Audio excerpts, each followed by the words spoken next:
Hello student, I Subhash Kumar Mishra, PGT Commerce. Welcome you all to the another videos on business studies and management. So dear student, today our topic of discussion is sole proprietorship and its features. So let's discuss it. तो सबसे पहले बात करते हैं कि what do you mean by sole proprietorship? तो यहाँ क्या बता रहे हैं, सुनो. Sole proprietorship refers to a form of business organization which is owned, managed and controlled by an individual.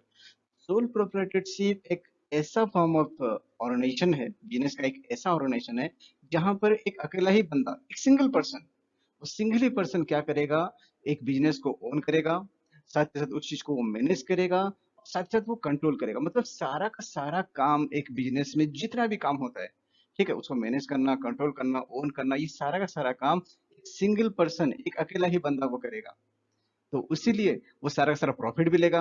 देखो नेक्स्ट पॉइंट हमको बता रहा है, the owner of the business, the owner of the business invest capital, bear all risk and takes all profit. वो क्या करेगा, वो सारा का सारा कैपिटल देगा, सारा का सारा रिस्क वो सहेगा, और साथ ही साथ जितना भी प्रॉफिट्स है, वो प्रॉफिट्स वो अकेला ही लेगा, वो किसी को देने वाला नहीं है. क्योंकि अगर सारा रिस्क भी खुद सहेगा, सारा इन्वेस्टमेंट भी खुद करेगा, तो क्या दरकार है उसको प्रॉफिट किसमें डिस्ट्रीब्यूट करना. वो सारा का सारा प्रॉफिट क्या करेगा, अपने पास ही रखेगा. अब बात करते हैं इसका डेफिनेशन के बारे में.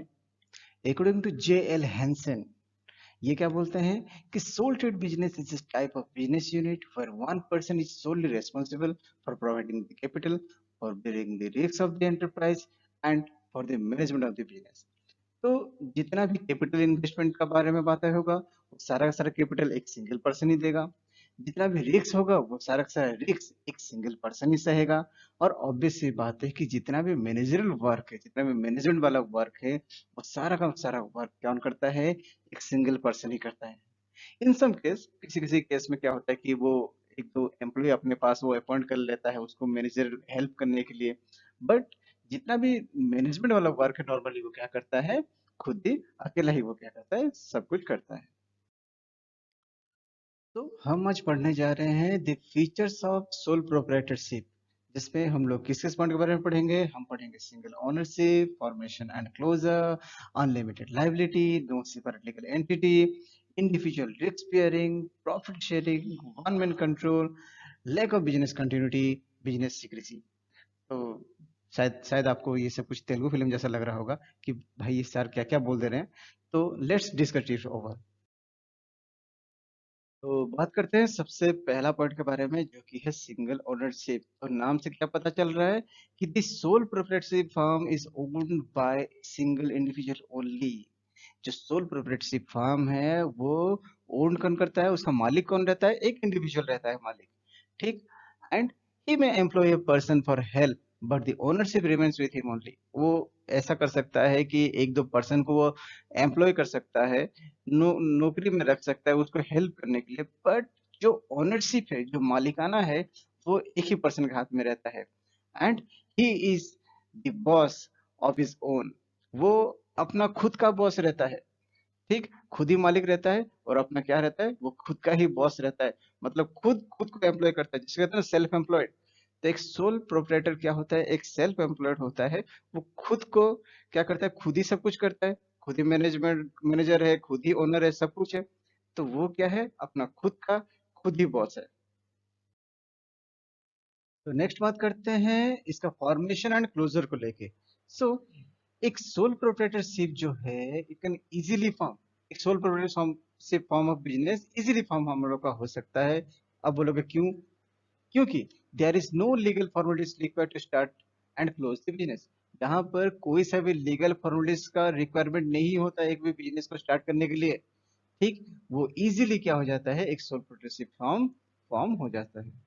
In some business, license is required to start it. Otherwise, in maximum business, it is very simple to start. किसी किसी बिजनेस में लाइसेंस का रिक्वायरमेंट होता है. जैसे आप लिकर के बारे में बात करोगे, शराब के बारे में बात करोगे, पटाखे बेचने के बारे में बात करोगे, तो उस केस में क्या होता है, लाइसेंस का रिक्वायरमेंट होता है. नहीं तो बाकी अदर केसेस में एक सोल प्रोप्राइटरशिप फॉर्म को ओपन करना, एक सोल ट्रेड बिजनेस को ओपन करना बहुत ही सिंपल है. नेक्स्ट बात करते हैं अनलिमिटेड लाइबिलिटी। सो अनलिमिटेड लाइबिलिटी में क्या बता रहा है कि जो लाइबिलिटी है, ठीक, liability means the obligation to pay. तो जो ऑब्लिगेशन है वो सारा का सारा ऑब्लिगेशन क्या रहता है, एक सिंगल पर्सन ही रहता है। In sole proprietorship form of business the liability of the owner is unlimited in nature. Unlimited का मतलब क्या होता है, it means that the sole proprietor is personally liable to meet all the obligation of the business. एक business का जितना भी obligation है, एक बिजनेस अगर करेंगे तो जितना भी लॉसेस होगा, वो सारा का सारा लॉसेस को वो इंसान अकेला सहेगा। That means in case of business losses, if the assets of the business are not sufficient, अगर एक बिजनेस के पास sufficient assets नहीं रहा, then the proprietor कौन होता है, वो पर्सन होता है जो इस बिजनेस को संभालता है। then the proprietor may have to use his personal property to pay off the liability। जो भी लाइबिलिटी जनरेट होगा एक बिजनेस के द्वारा, वो सारा का सारा लाइबिलिटी बिजनेस का प्रॉपर्टी या फिर बिजनेस का एसेट्स बेच के तो होगा। साथ ही साथ अगर उससे फुलफिल नहीं होगा, तो जो पर्सन है वो पर्सन पर्सनली लायबल होगा कि सारा का सारा लाइबिलिटी को वो क्या करे, पे ऑफ करे। नेक्स्ट जो पॉइंट है वो है no separate legal entity. So in the eyes of law is sole proprietor and his business are not treated as separate entity. तो जो सोल प्रोप्राइटर है और उसका जो बिजनेस है, ये दोनों अलग नहीं है एक दूसरे से, ये दोनों सेम है, ये लॉ बोलता है। तो लॉ के नजर में जो सोल प्रोप्राइटर है और उसका जो बिजनेस है वो दोनों सेम है। तो उसका नतीजा क्या होगा, that the business doesn't have separate entity identity from its owner. तो बिजनेस जो है उसका खुद का अलग से परिचय नहीं है, मतलब बिजनेस का परिचय बिजनेसमैन का परिचय के साथ जुड़ा हुआ है। Okay, that means the owner is held responsible for all the activity of the business. जो ओनर है, जो मालिक है, वो सारा का सारा एक्टिविटीज के लिए वो खुद रेस्पॉन्सिबल होगा। ये ऐसा नहीं बोल सकता कि भाई मेरा बिजनेस से जाके पैसा ले, अगर कुछ लॉसेस हुआ तो नहीं बोल सकता कि भाई अगर तुम्हारा लॉसेस हुआ तो वो तो मेरा बिजनेस हुआ, तो तुम जाके सारा का सारा पैसा मेरा बिजनेस से लो। लॉ बोलता है कि जो बिजनेस है और जो बिजनेसमैन है ये दोनों अलग नहीं है। तो अगर अलग नहीं है तो वो जो पर्सन है वो क्या होगा, वो सारे के सारे चीजों के लिए वो अकेला ही रेस्पॉन्सिबल रहेगा और वो अकेला ही क्या रहेगा, लाइबल रहेगा। नेक्स्ट बात करते हैं इंडिविजुअल रिस्क बियरिंग। तो एक सोल प्रोप्राइटरशिप फर्म में वो अकेला इंडिविजुअल रहता है, एक सिंगल पर्सन रहता है जो कि सारा का सारा रिस्क क्या करता है, खुद ही बियर करता है। हम पहले से पढ़े हैं कि क्योंकि वो कैपिटल भी सब कुछ अकेला देता है, तो रिस्क भी उस अकेले को ही सहना पड़ता है। In case of loss the owner has to bear the entire amount. अगर लॉस होता है तो सारा का सारा जो लॉसेस है वो एक ही पर्सन, जो एंटायर अमाउंट ऑफ लॉसेस है वो एक पर्सन क्या करता है, सहता है। इसीलिए हमेशा एक जो बिजनेस मैन है, वो जो पर्सन है, वो हमेशा सोचता है कि भाई रिस्क अगर लेना है तो मैं कितना लूं, उसको लो लूं, मॉडरेट लूं या हाई लूं। क्योंकि जितना ज्यादा वो रिस्क लेगा वो सारा का सारा रिस्क को वो खुद को ही सहना पड़ेगा, क्योंकि और कोई नहीं आने वाला। वो सारा का सारा रिस्क क्योंकि खुद ही सहने वाला है, इसलिए बिफोर टेकिंग एनी डिसीजन वो सारा का सारा रिस्क को कैलकुलेट कर लेता है और उसी हिसाब से वो क्या करता है, रिस्क लेता है। तो नेक्स्ट हम लोग बात करते हैं प्रॉफिट शेयरिंग के बारे में। तो एक सोल प्रोप्राइटरशिप जो होता है उस फॉर्म में वो जो बिजनेसमैन होता है वो सारा का सारा प्रॉफिट क्या करता है, खुद ही लेता है।